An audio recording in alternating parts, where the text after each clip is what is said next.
Buenos días. Ante todo, muchísimas gracias por esta invitación. Es para mí un placer, sobre todo, y un honor también, el volver a estas tierras en las que uno se siente como en casa.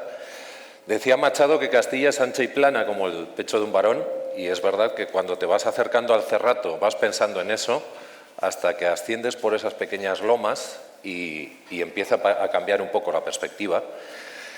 Y cuando me acercaba hacia acá, hacia aquí, que a veces se me cuela el acento de más allá, cuando me acercaba veía cuántos paralelismos hay entre paisajes vitivinícolas, paisajes, no voy a decir naturales o culturales, porque para mí todo es lo mismo, que existen también al otro lado del Atlántico. En Uruguay, los uruguayos suelen definir su país como una llanura ligeramente ondulada, y de hecho existe una región del país que se llama Cerro Largo, se parece algo a Cerrato, en la que hay solamente una pequeña línea de colinas, de pequeñas colinas.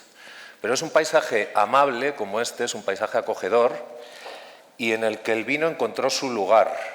Yo no sé si Andrea está entre el público. Sí.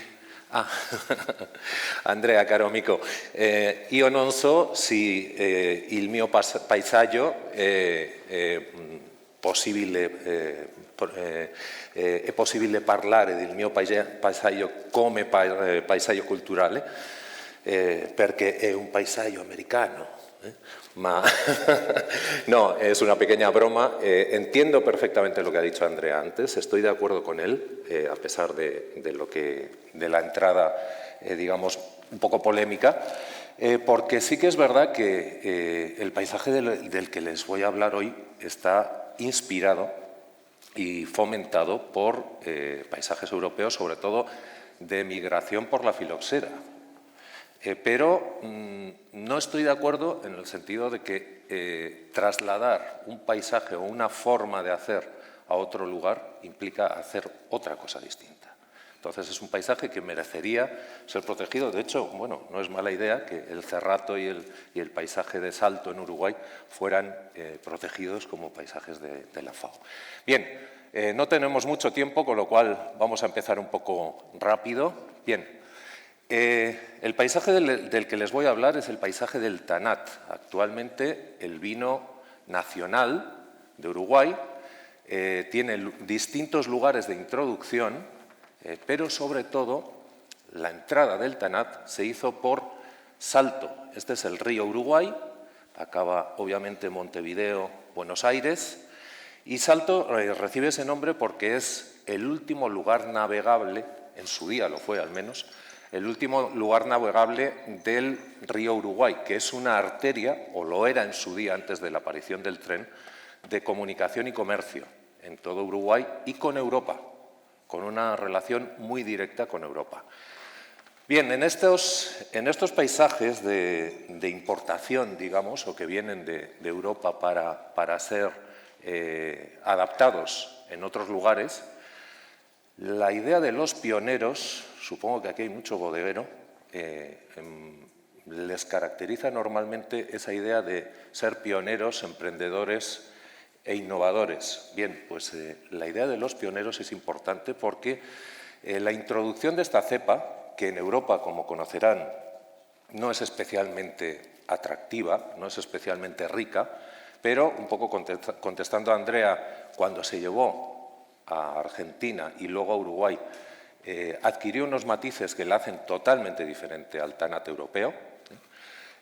Pues estos pioneros al final son los que, pues, casi con una empresa multifunción, y esto lo quiero subrayar, con una gestión abierta, consiguen que estos paisajes funcionen, se adapten y sean productivos al menos en una época.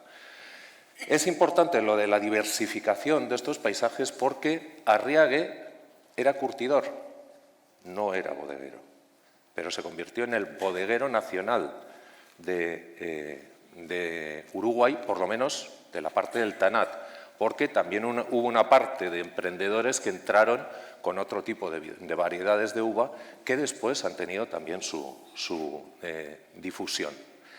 Arriaga en 1860 empezó a construir esto que ven aquí, que no sé cómo definirlo, probablemente como un paisaje agrícola, un paisaje rural agrícola, en el que tenemos de todo. Tenemos la población asociada a ese paisaje, un poco más allá está la ciudad, es un lugar periurbano como el que hablábamos de Milán, pero además es que tenemos también un puerto, el río, una serie de flotas de barcos que eran también de su socio, o sea, todo estaba más o menos controlado, un frigorífico que se llama hoy, o lo que sería una especie de instalación de carnicería,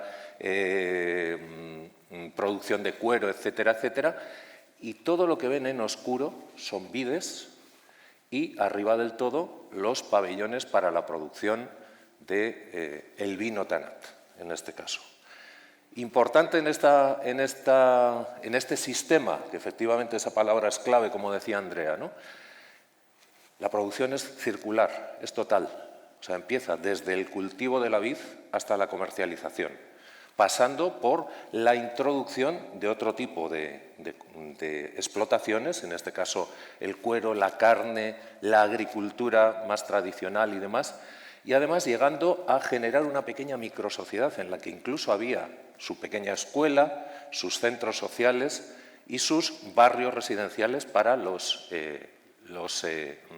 que vivían allá. Bien, en 1883 y 85, Arriaga importa de Europa, eso ya lo habían empezado a mover también en el otro lado del río, que por eso hablamos de Concordia y de Salto, en Argentina, importa el modelo de bodega catedral y empieza a industrializar su explotación, a convertirla en algo que efectivamente copiaba ligeramente los modelos europeos, pero que los pasaba por la derecha, porque no había miedos, no había ningún tipo de inercia. Sencillamente se construía con la mejor tecnología del momento y sin ningún problema para utilizar tecnologías que pudieran ser asociables en principio a otro tipo de producciones, no a la del vino. Bueno, pues el resultado fue magnífico. Ya en 1887 había fundado una sociedad vitivinícola salteña con todos los bodegueros de alrededor. Menudo esfuerzo, ¿eh? Ponerles de acuerdo no es fácil, pero bueno. Y además había cosechado una serie de premios, esta vez sí, en Europa, en París y demás, con su vino, o con sus vinos, mejor dicho. Bien, en 1893 llega el eco a estos paisajes de lo que ya había pasado en Europa hacia 1860, la filoxera. Y, bueno, pues luego veremos un poco cuál es el ataque de este parásito y por qué provoca ese daño. Pero, bueno, Arriaga, que era inteligente, fue inteligente incluso para desaparecer de este mundo, porque al año siguiente, pues plácidamente murió en París, con lo cual dejó toda su herencia para que bueno, pues le sucedieran y generaran una serie de estructuras después de muerto, que curiosamente en el imaginario popular se asocian a él. Por ejemplo, esta serie de cubas de bloques de hormigón armado, de 1910 apenas, ¿no? Que son una verdadera maravilla de la arquitectura de esa época, pero que no los hizo él. Aún así, el destino estaba emperrado en borrar su huella y en 1910, no sé si fortuitamente o por algún tema de envidias, toda la bodega ardió y desapareció muy poco después todo rastro de la producción de vino en este paisaje. No obstante, estamos en 2025, han pasado 115 años y la huella del vino en aquel paisaje sigue viva. No solamente por quienes han levantado muy recientemente, no crean que es una tradición que se ha mantenido, muy recientemente, hacia el año 90, han levantado el prestigio del Tanat como vino nacional, sino además quienes todavía van a estos sitios que se encuentran en este lamentable estado hoy en día aún, todavía van a estos sitios como si fuera una catedral de culto, porque el vino, el paisaje del vino, la identidad de esos paisajes agrarios genera efectivamente una especie de culto en muy distintos ámbitos. Bien, no les voy a contar un poco el origen de todo esto y casi me voy a saltar un poquito estas diapositivas porque seguro que las conocen. Son ustedes en muchos casos del gremio y si no, viven en un territorio que sobre la historia del vino saben mucho más que yo. De todas formas, ¿por qué aparecen estos paisajes tan magníficos del vino en un corto lapso de tiempo? Estamos hablando entre 1860 y 1910, 1920, ¿y por qué desaparecen? Bueno, pues al parecer, porque la filoxera era tan caprichosa como aparece en una caricatura de la época, de 1880, y bueno, pues como en los viñedos americanos ya no tenía mucho que hacer o no incidía tanto, y corréjame si me equivoco, en los vapores rápidos que venían de América empezó a sentirse muy cómoda y le daba tiempo incluso a sobrevivir, porque los trayectos ahora eran mucho más cortos. Y empezó a invadir Europa y a cargarse literalmente todos los viñedos que se encontraba a su paso, hasta que a alguien se le ocurrió que quizás la solución era ponerlos en pies americanos. Bueno, pues los pies americanos ya estaban y ya habían venido de Europa y ya existían en un paisaje como el uruguayo. A la vez, en esa época, en realidad desde mucho antes, desde 1764, con las primeras bodegas catedrales de Jerez o de Jan Ory, otra vez un francés, ¿qué le vamos a hacer? No somos siempre los más avispados generando ideas, pero probablemente sí luego gestionándolas. Bien, pues esas bodegas catedral empezaron a establecerse en Europa y en España muy intensamente, en climas no como el suyo, que es un clima benigno para el vino y que permite además geológicamente que se utilicen las bodegas subterráneas que funcionan mucho mejor, sino en climas cálidos. Cuando van a Uruguay, cuando van a Salto, a estos lugares que son especialmente bochornosos y húmedos, pues el vino no es que saliera perfectamente rico ni perfectamente aromático de origen, con lo cual tenían que buscar alguna solución. Y la solución fue precisamente ese nuevo modelo de bodega catedral. Por otra parte, ese modelo de bodega catedral estaba asociado normalmente a un sistema integrado de producción. Y permítanme que subraye esto. Ya vamos llegando un poco al hilo o al corazón de mi intervención.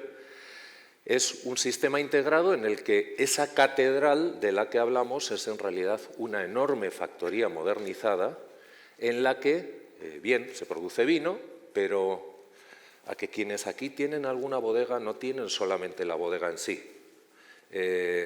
¿Recuerdan que teníamos expuesto ahí fuera, o ahí arriba, mejor dicho, hace un momentito, también alimentos, productos de la zona? Productos que se integran en esa cultura del vino porque el vino subraya esa producción y además se venden o se disfrutan en determinados lugares y además propician una serie de visitas, una serie de intercambios como el de hoy, el que tengo la suerte de experimentar con ustedes, en el que la gente se queda. Por lo cual hay que empezar a pensar en cómo se queda y cuándo se queda y para qué. ¿Bien? Bueno, no les voy a cansar mucho con las características de la bodega catedral, pero en realidad esto es lo que Arriague copia, copiando modelos no solamente del sur, también de los que estaban introduciendo algunos pioneros catalanes por la zona de Montevideo, básicamente con elementos que a ustedes no les hacen falta, porque ya está esto manteniéndose en una temperatura estable, pero allí sí que hace falta que tengan grandes alturas, que circule el aire, que ese aire esté regulado, que se sepa de dónde viene y hacia dónde va, estudiando las orientaciones más precisas. Fíjense que aquí las bodegas se orientan de una determinada manera y, sin embargo, los otros galpones, es decir, los otros almacenes se orientan de otra y además pues en algún momento juega o con muros de gran grosor o, como es el caso de las bodegas de Arriague, enterrando precisamente la zona donde se va a macerar ese vino, donde se va a mantener ese vino. Además de que, como también han visto en las anteriores diapositivas, el suelo, aquí una cochinada, perdónenme la fotografía, el suelo está realizado en tierra batida. Bien, hablábamos antes de la arquitectura en estos paisajes. Esto es arquitectura en cuanto que es útil, en cuanto que es parte de una construcción. La arquitectura no es solamente la edificación. Hablar de un galpón como este no tiene ningún sentido. No sería algo que podamos poner en un catálogo para decir, visite usted los galpones de Arriague, ¿no? Pero sí tiene mucho sentido hablar de un proceso productivo en el que esta es una pieza de la máquina fundamental. Bueno, también el tercer factor que existe y que en las bodegas de Arriague es especialmente sorprendente por cuanto tienen, por ejemplo, magníficos enfriadores de hierro fundido subterráneos con serpentines de un tamaño brutal por los que hacían circular el agua y que no estaban pensados para el vino, eran enfriadores industriales para otro tipo de fábricas, pero que ya ven que aquí no tenían ningún problema en utilizar otras técnicas provenientes de otros lugares y de otras disciplinas.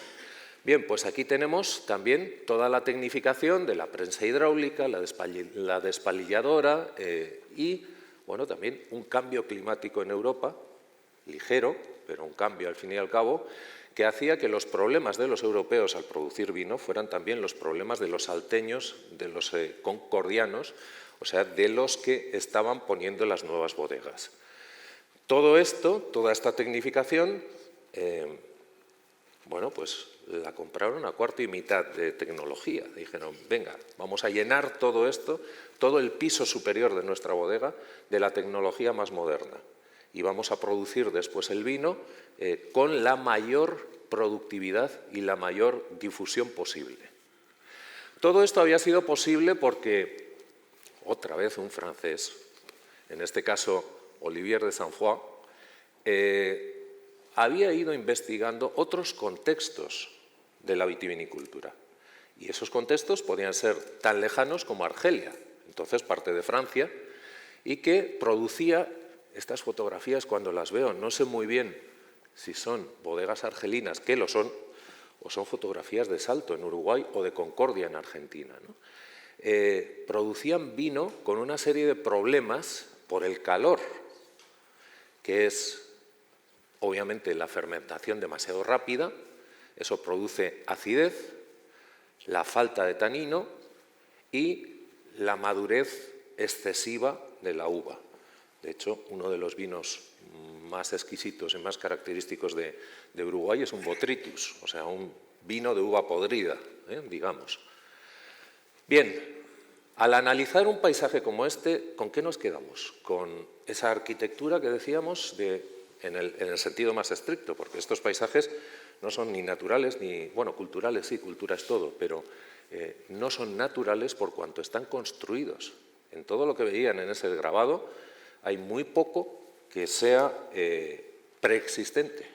Todo se ha cultivado con los duraznos, es decir, con los melocotones, con los naranjos, con una serie de cultivos alrededor para facilitar la polinización y la producción y demás, pero no podemos hablar solamente de arquitectura, no podemos hablar solamente de la gente que vivía ahí, de las comunidades que se sienten identificadas, no podemos hablar de naturaleza, más que naturaleza, digamos, domesticada, pero sí que les propongo hablar de estos paisajes, también del Cerrato, en tres dimensiones como si fueran independientes. Primero, como memoria, como espacios, sistemas en los que los elementos son lugares de memoria. Segundo, como imagen, y quítenlo de la primera, intenten gestionarlo de una manera independiente. Imagen, atractivo, si quieren, atractivo turístico, visual, plástico, como quieran, pero también una imagen estructurada en la que sabemos por dónde nos movemos y hacia dónde vamos. Y tercero, y muy importante, como espacios de oportunidad. Decía Cristinelli, el redactor de la Carta de Cracovia, que el patrimonio no tiene sentido sin uso. El patrimonio se muere sin uso. Bien, como lugares de memoria, vamos a tener que jugar con tres memorias o tres tipos de memorias muy diferentes. Una, la más fácil, la socialmente apreciada, la que todos queremos mucho y todos estamos muy de acuerdo. Otra, la de nosotros, los aburridos, los que venimos a estudiar y contamos luego una chapa impresionante sobre ello, que es la memoria científicamente apreciada, que bueno, interferirá también en la popular, pero digamos que es la memoria ausente. Pero también hay una memoria socialmente repudiada. A veces cuesta un poco convencer a la gente de Salto que en realidad el Tanat, que ahora es vino nacional, que es un vino maravilloso, era un vino malo de mesa. Y es un honor que fuera un vino malo de mesa en sus orígenes, porque eso quiere decir que como se ha convertido en un vino bueno, ha habido una cultura de superación y una cultura de gestión que ha hecho que ese vino no fuera bueno de por sí, sino que lo hubieran convertido en bueno. Bien, como referentes de imagen sería, bueno, pues una vez que, mientras tanto, he barrido y he pintado el lugar este que estaba un poco sucio, bueno, pues tratarlo, no así, esto no lo tomen como una obra mía, ni mucho menos, soy arquitecto, pero ya me estoy quitando, bueno, pues como lugares en los que eventualmente alguien quiere hacer cosas, instalaciones, quiere vivir de alguna manera, quiere contar experiencias plásticamente potentes y que en este caso constituyen un hito de la ciudad. Un lugar al que, como decíamos antes, todo el mundo peregrina porque, aunque no sabe lo que es un lugar espectacular para ellos visualmente. Y lo tercero son los espacios de oportunidad. Y aquí permítanme que sea un poquito incisivo. Los espacios de oportunidad gestionados, en este caso, voy a hacer un pequeño paréntesis y permítame que me salte un poquito mis propias diapositivas. Los espacios de oportunidad a veces se gestionan institucionalmente y es el caso, hoy que no habrá ningún representante, lo puedo comentar, de INAVI, el Instituto Nacional de Vitivinicultura de Uruguay. Se gestionan como espacios de eventos, como espacios de ¿cómo decirlo?, como de encuentro, pero de un encuentro de diseño. Hay una cierta tendencia a relacionar el paisaje del vino con un paisaje de eventos relativamente elitistas. No es el caso de lo que hacemos aquí, pero sí que en otros lugares, en Argentina, en Uruguay, sí que se celebran este tipo de días, del Día del Enoturismo, en el que pues, van gentes que al final no están viviendo allí, no tienen una relación directa con los lugares, ¿no? Entonces, los espacios de oportunidad para ese tipo de eventos están muy bien, pero habría que controlar que también tenemos posibilidad de utilizarlo de otras maneras, ¿vale? En ese sentido, les voy a proponer unos modelos de gestión. No me los he inventado, son modelos que funcionan. De hecho, no les traigo el modelo de gestión de las bodegas, que es una pequeña modificación de estos, o una pequeña evolución de estos. ¿Bien? Esto sería un esquema de operación financiera tradicional. El ayuntamiento, la diputación, el gobierno pone un dinero y un promotor, que normalmente también suele ser público en estos casos, bueno, pues pone una parte importante que con esas subvenciones pues revierte en el barrio, en la ciudad, en la comunidad. ¿Qué reversión hay en este tipo de proyectos? Es decir, ¿cómo vuelve de alguna manera lo que se ha invertido? Pues en todo caso para los ayuntamientos locales, pero muy, muy ligeramente. Ya ven ustedes que prácticamente es una reversión ridícula. En este sentido, se habla de gasto en patrimonio, que es una cosa que a mí me hiere en el corazón, ¿no? Además, es muy difícil defender que nunca hay un gasto en patrimonio, siempre es una inversión.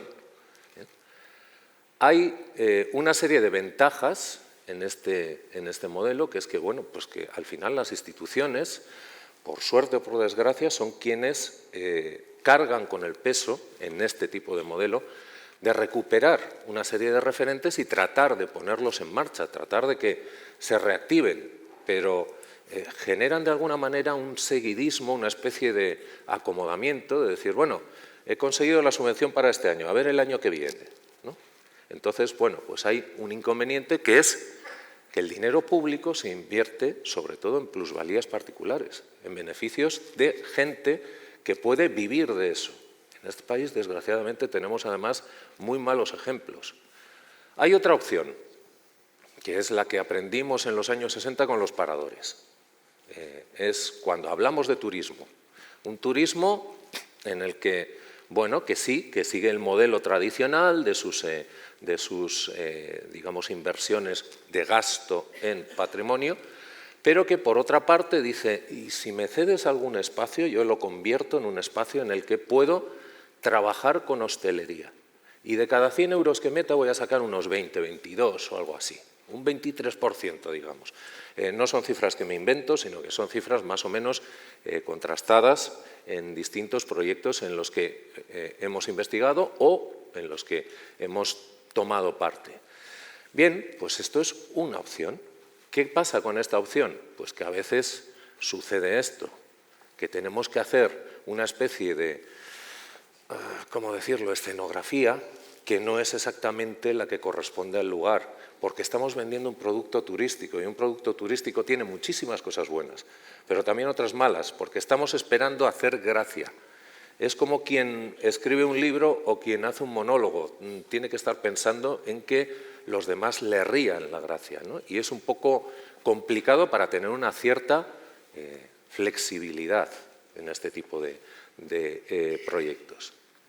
Hay otro modelo de gestión en el que hemos tenido bastante que ver desde la Cátedra UNESCO Paisajes Culturales y Patrimonio, a la que pertenezco y, bueno, pues les doy una primicia, me toca dirigirla a partir de ahora. Esta cátedra ha trabajado en modelos que ya se han señalado aquí, por ejemplo, en Salinas de Añana. Ya no estamos en eso, pero sí que contribuimos un poquito ahí. Y también en el modelo de la Catedral de Vitoria, que funcionaba con ese lema tan atractivo de abierto por obras. Efectivamente, en este tipo de gestión, lo que se hace es una especie de centro de interpretación sin hacer un centro. Es decir, pasear, ver, poder asistir de primera mano a los procesos, con un gasto mínimo, y esa es la ventaja que tenía. La inversión que se hacía en infraestructuras para este tipo de visitas abierto por obras era mínima, era pues, un 1% del gasto o de la inversión que podamos tener. ¿Qué pasaba? Que la reversión era enorme para eso. Las visitas acaban convirtiéndose en un acicate y un atractivo para toda la gente que viene a la comarca. Y acaban teniendo una reversión, probablemente en manos privadas o en manos de la hostelería de alrededor o lo que sea, pero están teniendo una reversión importante. ¿Cuál es el problema? Bueno, las ventajas son evidentes. Hay una ventaja que no queda tan en manos privadas como el modelo directo, quedaría un poquito más repartido, digamos, sería un dinero público bien invertido. Pero hay un inconveniente que se resume en lo que nos decía un visitante de la Catedral de Vitoria, del abierto por obras, pues prácticamente 20 años después de abrir por obras, ¿no? Salió de la catedral y dijo, pero esto es una iglesia. Y yo, pues obviamente, ¿qué venías a ver? Digo, no, yo venía a ver las excavaciones arqueológicas, todo el proceso de reconstrucción. Quería ver a la gente con el paletín reconstruyendo restaurando las pinturas, lo que hubiera, ¿no? Claro, esto se acaba. Entonces tiene su fecha de caducidad. Bien, y este modelo que parece casi, no sé, como un anuncio de los 70 o, no sé, una planilla de Movie Record para presentar las películas de cine, que antiguo soy, cuántos años tengo ya, me doy cuenta, es el modelo de gestión de Motiva que les propongo que aplicamos pues en el contexto que antes hemos mencionado de Tierra Estella en Navarra, con todo el paisaje de la piel y los burgos de producción de piel del entorno de la ciudad de Estella. En este modelo, que se a ver, tiene dos trampas, pero lo que suelo estar muy orgulloso de presumir es de esto, de la reversión del 108%. No la evaluamos nosotros. Nosotros planteamos este modelo, se lo llevamos a la entonces exitosa Caja Navarra, de infausto recuerdo, por desgracia, por eso decía que la gestión a veces es complicada, y ellos lo analizaron con sus asesores financieros. Y nos dijeron, nosotros habíamos visto un 103% de reversión. Nos dijeron que no, que era un 108%. ¿Cuál es la pega o cuáles son las dos trampas que les estoy haciendo descaradamente al solitario? Una de ellas es el año en que se hizo, 2008. Y como verán, una de las inversiones importantes que se hacía era una cosa que entonces era muy rentable, la vivienda, y que ahora es muy necesaria. Quizás habría que pensar en eso también. Una vivienda de cierta promoción social. No estoy hablando de viviendas de integración, sino viviendas que llamábamos talleres habitados.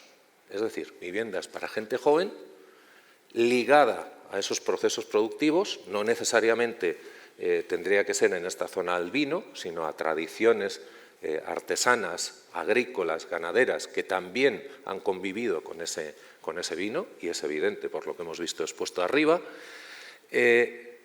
con la condición de que esa gente joven que viene con una inversión pequeña en alquileres abra su parte de abajo de la vivienda, su espacio, digamos, enfocado a la calle, para generar talleres o generar aulas o generar, de alguna manera, un intercambio con la gente para que se difunda la cultura. Ya sé que la cultura del vino ha sido un poco siempre... les voy a provocar un poquito, que seguro que ya están aburridos, como la Coca-Cola, ¿no? Que han tenido, cada cual tenía su receta y eso no se puede transmitir. Pero hay muchísimas cosas que sí. Y el encontrar pequeños productores que vayan innovando, que vayan rompiendo un poco moldes, quizás, pues hasta nos viene bien a todos, ¿no? Bien, pues con digamos, este juego, que sería jugar con vivienda social, dotaciones, hostelería, visitas guiadas, o sea, todos los anteriores, más el tema de promociones de viviendas, talleres y demás que tengan que ver con la actividad, bueno, pues tenemos una reversión alta, es una ventaja importante. Tenemos también una democratización de esos beneficios, lo cual hace que todo el mundo se sienta parte de ese negocio, digamos, con lo cual se vuelve un poquito, o se subraya un poquito esa implicación. Hay una industria cultural organizada, no es que traemos a Luz Casal a cantar, sino que es, bueno, pues tenemos una industria en la que tenemos que contar lo que somos, no lo que los demás quieren que seamos, y hay una alta rentabilidad teórica. Segunda trampa del solitario que no les había contado, a 75 años. Claro, no puede ser que esto sea rentable si no nos dedicaríamos todos a explotar el patrimonio como locos. No, es una amortización larga, pero merece la pena. Yo no la voy a ver, pero al fin y al cabo dejamos la herencia, dejamos un patrimonio a los que nos sustituyen o a los que vienen después. ¿De acuerdo? Bueno, acciones. En el caso de estas bodegas, y con esto voy terminando, pues sí, mantener ese espacio TANAT para eventos, para una cierta hostelería, para tener unas dotaciones, hasta para teatro, para cualquier tipo de manifestaciones culturales que haya, con actividades de visibilidad. Llamar la atención de alguna manera sin comportarnos de manera histriónica. Visitas guiadas, por otra parte. Material didáctico. A ver, ¿qué estamos contando? Estamos hablando del Cerrato, pero el Cerrato tiene muchísimo que contarnos.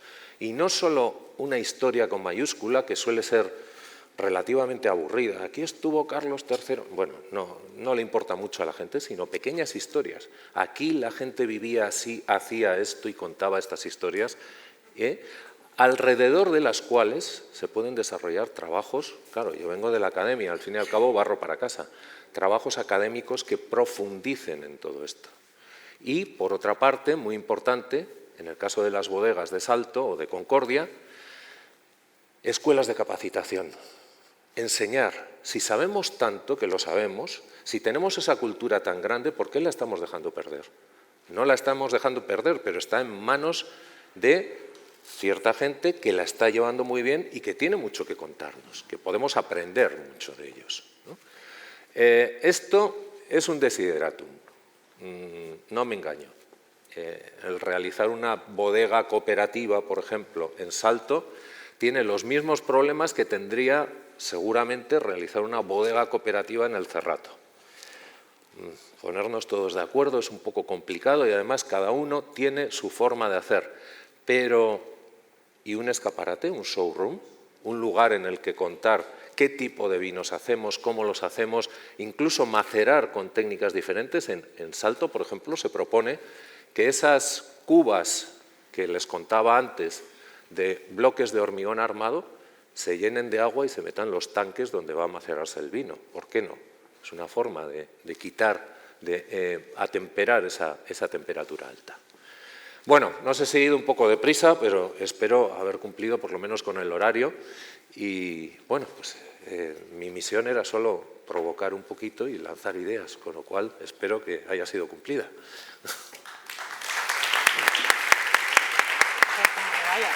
Vale.